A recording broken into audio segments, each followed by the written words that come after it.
ግብጽ እስካሁን ድረስ ባለን በኢትዮጵያ ፖለቲካ ታሪክ ታጣቂዎችን ሁሉ እያስነሳች ነጻ አውጪ ድርጅቶች የሚባሉትን ሁሉ እየፈጠረች ስታጋድለን ኖረች።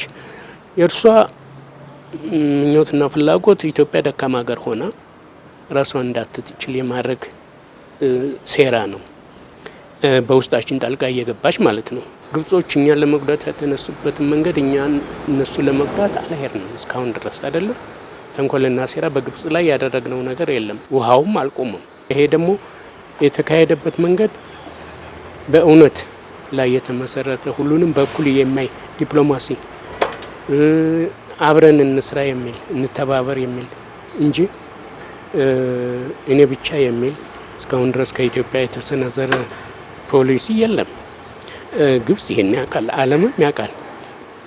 አሁን እንደማየው በተለይ የህዳሴን ግድብ ጋር ተያይዞ ዓለም ወደ ኢትዮጵያ ሳይድ የሆነው ይህን እውቀት የኢትዮጵያን ዲፕሎማሲ ሂደትና የኢትዮጵያን ምክንያታዊነት ተቀብሎ ይመስለኛል እና ግብጽንም የበለጠ ደግሞ ያጋለጣት ይሄ ይመስለኛል። ኢትዮጵያ በራሷ እምቅ ሀብት ይህንን ግድብ ሰርታ ጨረሰች አይደለም እና የኢትዮጵያ ሕዝብ ከተባበረ ምንም የማይበግረው ኃይል እንደሆነ ነው የታየው።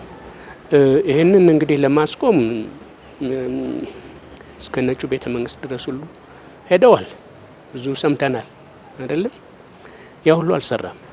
አሁን ያላት ምርጫ ግብጽ ከኢትዮጵያ ጋር ተባብራ አብሮ የመስራት በሰላም አብሮ የመበልጸግ እንጂ ድሮ ትከተል የነበረውን ተንኮልና ሴራ አሁን አያዋጣም። ጊዜውም አልፎበታል። የኢትዮጵያ እኮ የወደፊት ብልጽግና ዋናው ተጠቃሚ ትውልዱ ነው። ያ ትውልድ ደግሞ ይቺ ሀገር በየትኛው መንገድ ሄዳ እሱም ተጠቃሚ ሌላውን የሚጠምበትን መንገድ አሳልቶ መሄድና መቀበል መደገፍ ይኖርበታል።